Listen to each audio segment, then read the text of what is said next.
अचानक से एक नाम उभरा जिनको टिकट दिया गया जेडीयू की तरफ। पार्टी ने इस चीज को महसूस किया कि स्टेट कमेटी में देखिए, शराबबंदी को मैं सफल मानती हूँ। वो महिलाएं या बिहार की बेटियां पीटी जाती हैं, उनका शारीरिक और मानसिक रूप से प्रताड़ना होता है, वो चीजें बंद हुई है।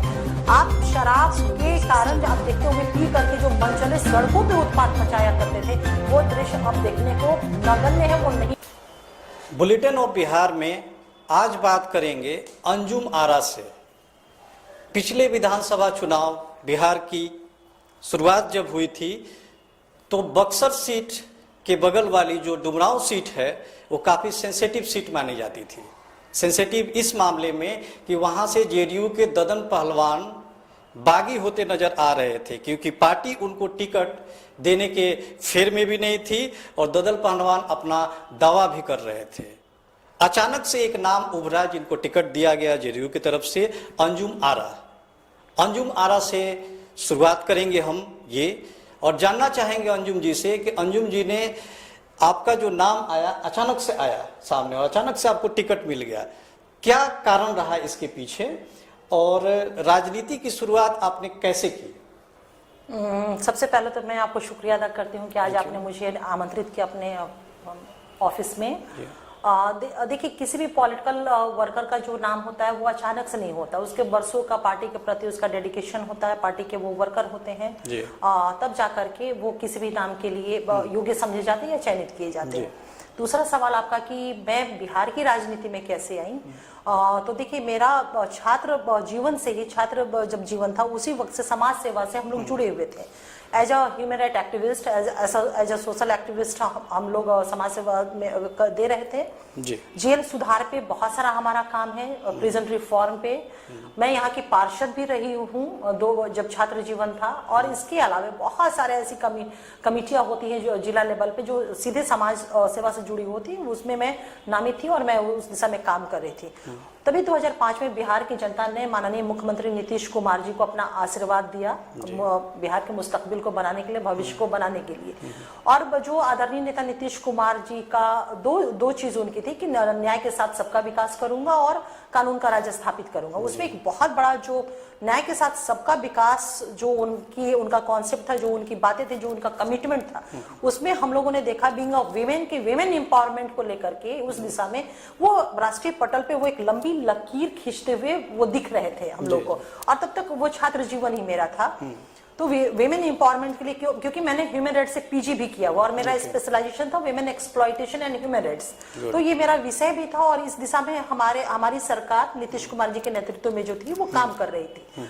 तो हमने देखा कि सशक्तिकरण की दिशा में एक लंबी लकीर वो खींच रहे, महिलाओं के जो सपने अब तक अधूरे थे, जो हमारे देश के संविधान में प्रेमल में राइट टू इक्वालिटी है, और हमारी बच्चियां, बिहार की बेटियां, महिलाएं सदियों से वो विकास की रोशनी उन तक नहीं पहुंची थी, उनके जो अधिकार थे वो नहीं मिले थे, उस दिशा में वो काम हो रहा था। तो इससे बहुत ज्यादा इंक्लाइंड एक छात्र के नाते, एक बिहार की बेटी होने के नाते, और जो समस्याएं हमने देखा था और हमने भी महसूस किया था बीइंग महिला या बीइंग लड़की होने के नाते, जो समाज को हमने फेस किया था, तो ये सारी चीजें बहुत मुझे प्रभावित की और इन्हीं सारी चीजों से मैं प्रभावित होकर के जनता दल यूनाइटेड की मैंने सदस्यता ली और दलगत राजनीति में 2007 से मैं दलगत राजनीति में मैं सक्रिय रूप से हूँ।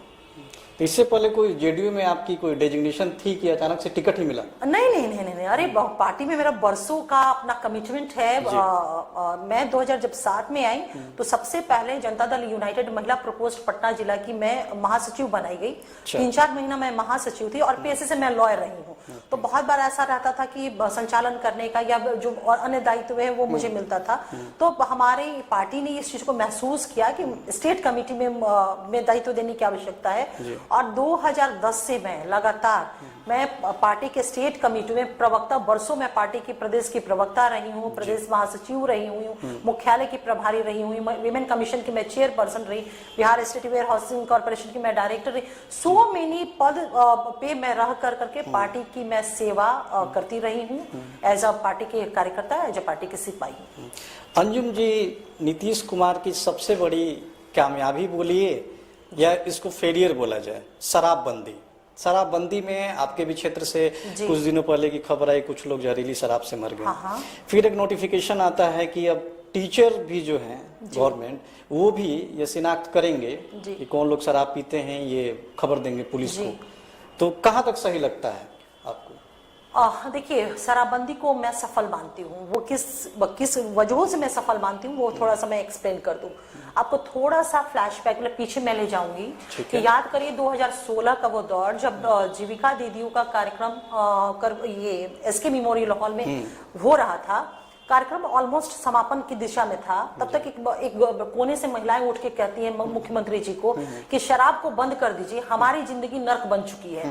हमें शारीरिक रूप से और मानसिक रूप से हमारा पति, हमारे घर के जो मर्द होते हैं वो शराब के नशे में आके हम लोग को बुरी तरह से मारते हैं और पीटते हैं।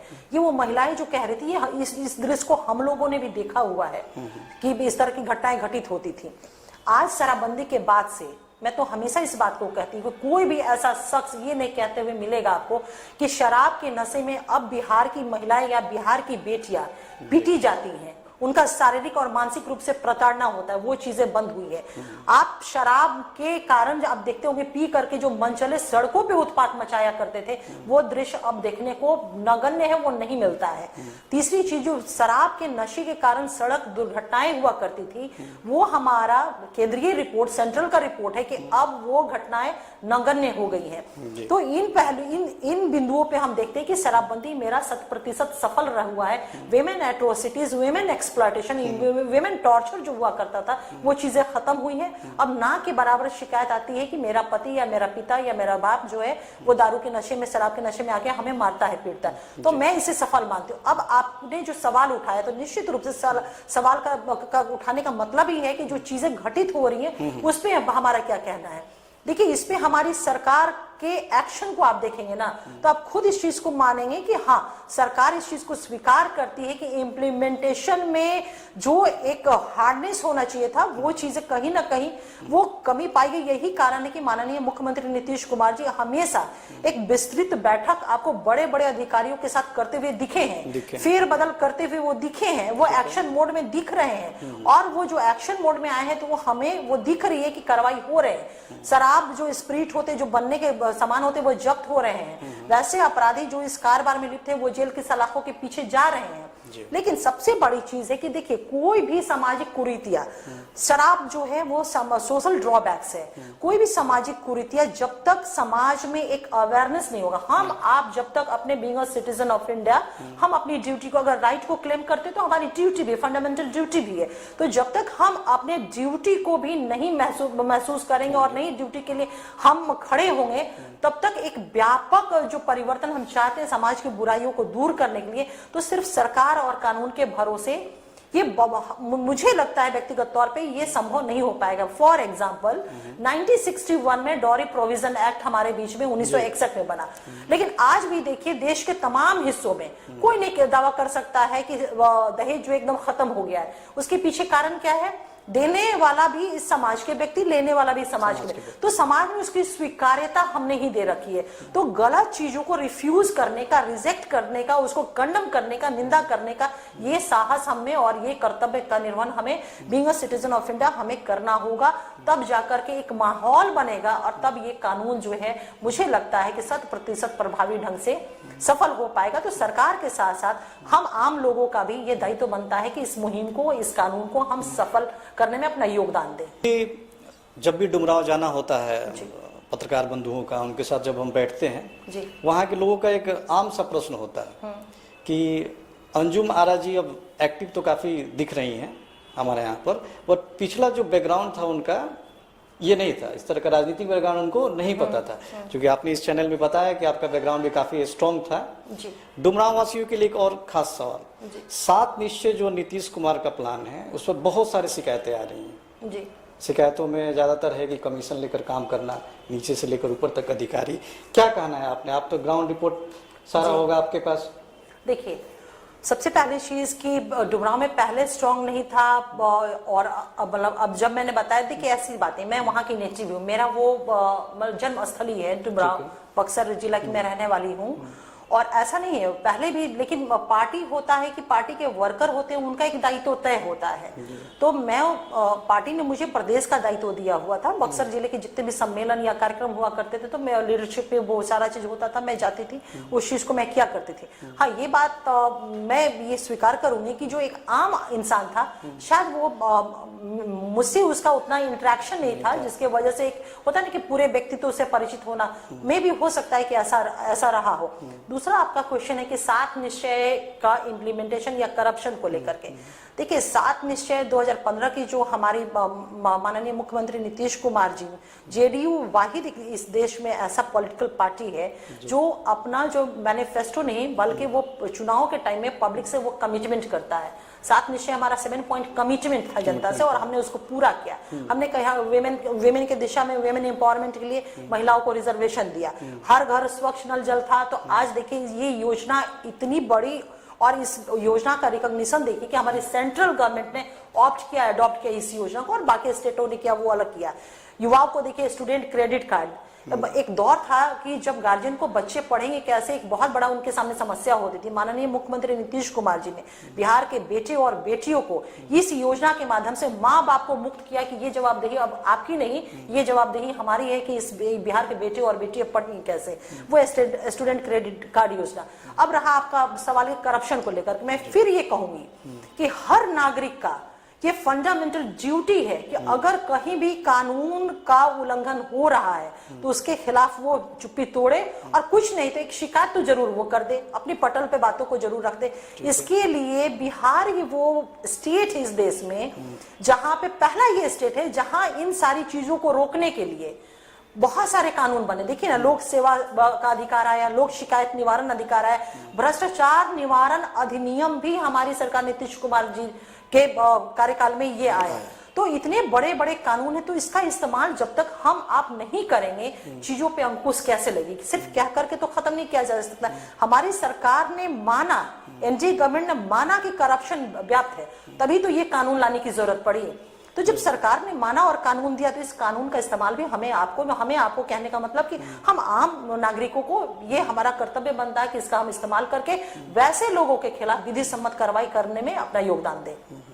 एज ए विमन, और आप एक मुस्लिम समुदाय से भी आती हैं, किन किन कठिनाइयों का सामना करना पड़ा? या तो टिकट का दौर था या अभी काम करने के परिवेश में? अरे बाप रे, मतलब मुस्लिम विमेन की बात हटा दीजिए, एक महिला जो होती है ना उसको बहुत सारी चुनौतियों का सामना करना पड़ता है। देखिए एक तो जैसे हम लोग मान लीजिए पढ़ने लिखने वाले लोग थे तो एक सपना तो था कि जिंदगी में करना है, गोल सेट था, वो सारी जिंदगी का क्या एजेंडा वो सेट था। लेकिन समाज का जो प्रारूप और स्वरूप या उनका जो माइंडसेट समाज का है था उस दौर में, वो लड़कियों के विपरीत था। मतलब वो सपोर्टिव ना होकर के वो अगेंस्ट में था। वो सारी चीजें हमको आज भी वो दौर याद है कि जब कोई बेटी अगर घर से बाहर निकलती थी तो 5 या 6 वर्ष से उसका भाई जो होता था उसको माँ साथ में लगाती थी कि दीदी बाहर जा रही है, चले जाओ साथ में। अब जो बच्चा जो खुद ही गोदी में खेलने लायक है वो अपनी बहन की सुरक्षा के लिए बाहर जाया करता था। तो समाज की ये सोच। दूसरी चीज है, मैं अपने अनुभव को बता रही हूँ। जब हम लोग पढ़ते थे उस टाइम शाम में कोचिंग वगैरह चलता था, और जब कोचिंग समाप्त करके घर पे पहुंचते थे तो रात के 8-9 बज जाते थे, ऑटो आना, बस से आना, ये सारी चीजें। तो एक ही सवाल होता था कॉलोनी वासियों को, मोहल्ले वासियों को, ये कौन सी पढ़ाई पढ़ती है कि रात के 8 बजे आ रही है। तो ये एग्जाम्पल, इससे भी बड़े कठिन सवाल बिहार की बेटियों को अपने सपनों को साकार करने की दिशा में जो कदम बढ़ाती है, सवाल का सामना करना पड़ता है। लेकिन एक सुखद पहलू है कि पहले की बनिस्बत परिस्थितियां अब बदली हैं। आप भी महसूस करते होंगे कि अब हमारी बेटियां जो हैं वो आगे बढ़ रही है। अब इस तरह के सवालों का नहीं सामना करना पड़ रहा है। इसके पीछे सिर्फ माननीय मुख्यमंत्री नीतीश कुमार जी की सोच ही मैं कहूंगी कि देखिए ना, एक साइकिल योजना, पोशाक योजना, कहने को लगता है कि एक साइकिल मिल गया, लेकिन साइकिल योजना ने पूरे समाज के माइंडसेट को किस तरह से बदला। जब मैं आपको 94-95 का दौर है, जब मैं स्कूटर चलाती थी तो समाज के लोग मेरे पिताजी के पास जाके शिकायत किया करते थे। उस साइकिल योजना ने ये परिवर्तन लाया कि आज उसी समाज का वही पिता, वही भाई इंतजार करता है कि मेरी बेटी 9 में जाए कि उसको साइकिल मिले। तो ये व्यापक परिवर्तन हुआ। दूसरी चीज कि साइकिल योजना, जब बेटी हमारी साइकिल पे चढ़ करके वो जाना शुरू की ना, तो उसके अंदर नेतृत्व क्षमता आया, उसके अंदर निर्णय लेने की कैपेसिटी बिल्डअप हुई, उसके अंदर आत्मविश्वास आया। वो जब सड़कों पे चलने लगी तो उसको स्वयं निर्णय लेना पड़ता था कि मैं ब्रेक लूं, कि मैं दाएं जाऊं या मैं लेफ्ट लूं या मैं राइट लूं। वो स्वयं निर्णय लेती थी। तो स्वयं निर्णय लेने की कैपेसिटी बिल्डअप हुई, आत्मविश्वास आया। तो ये जो योजनाएं ना कहने को लगती है, साइकिल योजना, पोशाक योजना, ये योजना वो योजना, लेकिन सारी योजनाओं का अपना एक दर्शन है जिसने बेटियों को तो बदल के रख ही दिया, साथ ही साथ समाज का जो एक सोच था, वो जिस सोच ने बिहार की बेटियों के लिए रोशनी, जो शिक्षा की रोशनी होती है, विकास की रोशनी, उसके दरवाजे तो दूर, रोशनदान को भी बंद कर दिया था। आज रोशनदान भी खुला है, दरवाजे भी खुले हैं और हमारी बेटियां सड़कों पे निकल करके अपने भविष्य का निर्माण भी कर रही हैं। तो ये परिवर्तन हुआ है और इसके लिए मुझे भी बहुत झेलना पड़ा है, समाज को बहुत जवाब देना पड़ा है, लेकिन वो बीता हुआ दौर था।